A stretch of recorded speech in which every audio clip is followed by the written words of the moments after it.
Baiklah, kali ini kita akan mempelajari tentang magnetostatis. Jika yang lalu kita sudah selesai sampai pelajaran elektrostatis, sekarang kita lanjut mengenai magnet. Nah, untuk ini, Ibu lebih mengambil referensinya itu dari buku Griffith, Introduction to Electrodynamics, karena penggunaan simbol-simbol pada buku Griffith ini dia lebih lazim. Tetapi nanti tetap untuk contoh soalnya agar kalian lebih mudah memahami secara aplikasi, itu kita ambil dari buku Joseph A. Administer. Sekarang kita perhatikan di sini apa yang disebut sebagai magnetostatis. Kalau yang lalu kita pelajari tentang elektrostatis, itu kan kita berbicara mengenai adanya suatu muatan-muatan sumber atau source charges yang dimana dia itu bisa menimbulkan adanya kuat medan di sekitar muatan-muatan tersebut. Sehingga kalau kita letakkan sebuah test charge, maka ini akan mengalami adanya gaya Coulomb sebagai akibat interaksi dengan kuat medan yang ditimbulkan oleh muatan sumber tadi. Nah, tapi kan di sini adanya kuat medan listrik ini tadi itu karena adanya muatan tersebut berada dalam keadaan yang diam ataupun stationary. Tetapi bagaimana kalau misalkan muatan-muatan sumber ini tadi itu bergerak? Ini kan kalau dalam keadaan yang diam dia hanya menimbulkan kuat medan listrik saja. Dan ternyata kalau misalkan dia dalam keadaan yang bergerak, ternyata itu dia bisa membentuk adanya juga medan magnet selain adanya medan listrik. Maka di sini akan timbul adanya medan magnet yang kita simbolkan sebagai B, di mana arah dari medan magnet tersebut adalah melingkar di sekitar benda dengan muatan yang mengalir tersebut. Nah, ini didapatkan, misalkan kita memiliki percobaan, kita memiliki kabel seperti ini yang dihubungkan dengan suatu sumber tegangan, di mana kita ketahui ya, arus itu mengalir, itu dari kutub positif menuju kutub negatif. Arus itu muatan yang mengalir ya. Jadi, arah arus yang ke atas ini dengan arah arus yang ke bawah ini ternyata bisa menimbulkan kedua kawat ini itu dia saling menjauh ataupun meregang.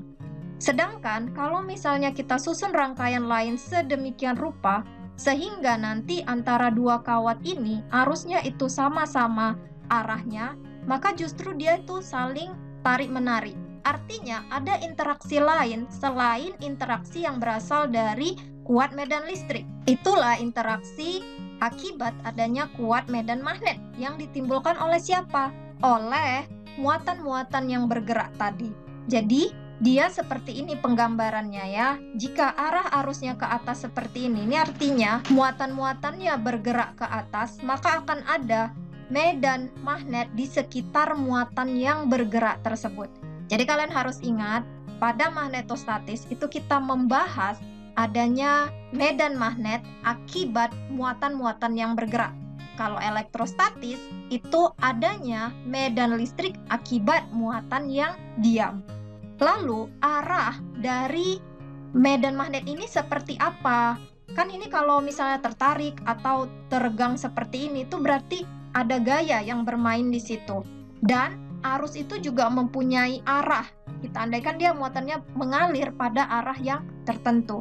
Berarti di situ kita itu harus memperhatikan arah variabel-variabel yang berhubungan dengan timbulnya si kuat medan magnet tersebut. Ini kita mempergunakan kaidah tangan kanan seperti yang sudah kalian pelajari di SMA ataupun di pelajaran fisika dasar. Jadi kita nanti tinggal mengulang saja. Nah, ini nanti akan dibahas lebih lanjut lagi. Sekarang kita perhatikan di sini tentang gaya magnet. Seperti yang Ibu bilang tadi ya, berarti ada yang memberikan gaya sehingga adanya tarikan seperti pada percobaan ini ataupun adanya regangan seperti pada percobaan yang pertama. Sekarang kita lihat gayanya itu seperti apa. Jadi, gayanya di sini itu kita katakan sebagai magnetic force atau gaya magnet.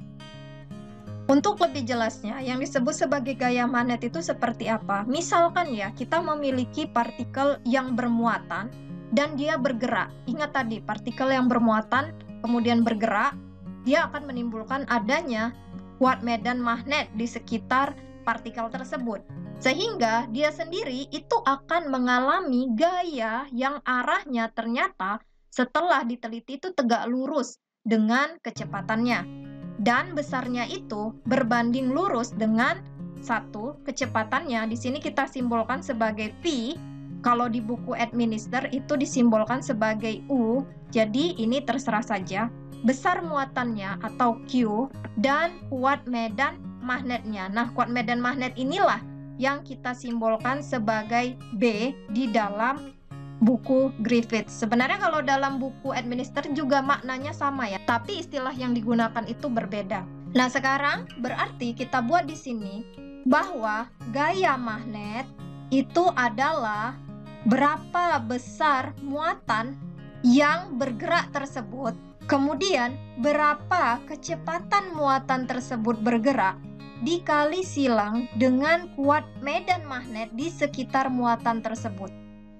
Kalau kalian perhatikan di sini, ini perkalian silang, artinya kita itu harus memperhatikan hubungan arah antara kecepatan dengan kuat medan magnetnya. Keseluruhan rumusan ini itu kita sebut sebagai hukum gaya Lorentz. Jika ternyata di sekitar partikel bermuatan yang bergerak tadi itu bukan hanya ada dari medan magnet, tetapi juga ada medan listriknya, maka sekarang gaya magnetnya itu rumusannya harus ada faktor medan listrik di situ. Sehingga sekarang rumusannya adalah Q dikali dengan berapa besar dari kuat medan listrik ditambah perkalian silang antara kecepatan dengan kuat medan magnetnya. Ini kita sebut sebagai persamaan dua. Dan kalian ingat, hubungan antara ini semua itu arahnya diberikan oleh kaidah tangan kanan. Di mana nanti pada kaidah tangan kanan, kalau kalian buat tangan kanan kalian seperti ini, maka ingat ibu jari kalian itu adalah menunjukkan arah arus listrik atau ini menunjukkan arah dari kecepatannya, sedangkan jari telunjuk menunjukkan arah medan magnetnya dan jari tengah kalian itu menunjukkan arah gaya. Kalau kalian perhatikan di sini antara B dengan I atau dengan V ini kita sengaja buat dia tegak lurus. Begitu juga antara medan magnet dengan arah gaya magnet tadi atau yang kita sebut gaya Lorentz, itu dia juga saling tegak lurus atau dia memiliki sudut tertentu. Sebelum nanti kita lihat ke contoh soal, di sini Ibu ingin memberikan suatu karakteristik khusus pada gaya magnet. Ini dia berdasarkan buku Griffith ya, di mana gaya magnet itu tidak bekerja. Maksud dari tidak bekerja ini apa? Dia itu tidak akan menimbulkan adanya percepatan ataupun perlambatan bagi partikel yang terkena oleh si gaya magnet tersebut. Justru yang dilakukannya itu adalah mengubah arah dari partikel bermuatan itu saja. Jadi ingat di situ, gaya magnet tidak bekerja. Maksudnya dia hanya untuk mengubah arah dari muatan, tetapi dia tidak bisa menimbulkan percepatan ataupun perlambatan terhadap si partikel tersebut, hanya mengubah arahnya saja. Kenapa bisa demikian?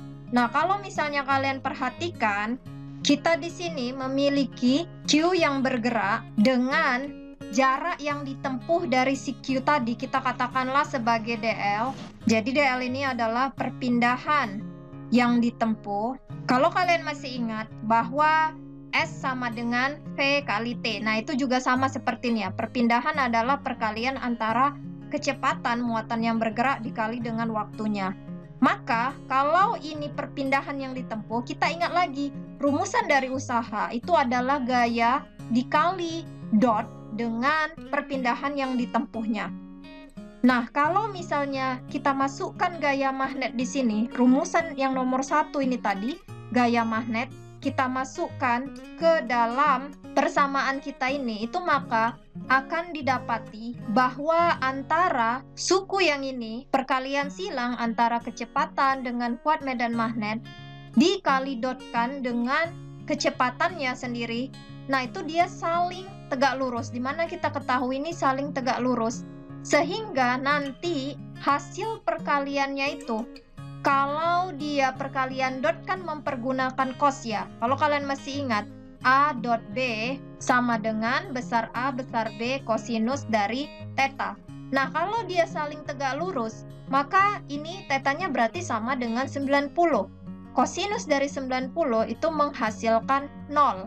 Itu makanya di sini usaha untuk mempercepat atau memperlambat itu dia tidak ada. Dan dikatakan kita gaya magnetnya itu tidak bekerja. Karena ini menghasilkan nilai sama dengan 0. Sesuai juga dengan kaidah tangan kanan. Kalau kalian ingat kaidah tangan kanan kita tadi, ini B, ini I, maka di sini kan F-nya. Nah, hasil perkalian ini semua, itu kan si F. F itu kan saling tegak lurus dengan kecepatannya tadi ataupun si I-nya. Oleh sebab itu dia sama dengan 0 total usahanya. Maksud usaha di sini adalah usaha untuk mempercepat atau memperlambat. Yang ada usaha untuk mengubah arah muatan. Jadi yang ada hanya gaya untuk mengubah arah muatan yang bergerak. Di video selanjutnya kita akan melihat contoh soalnya.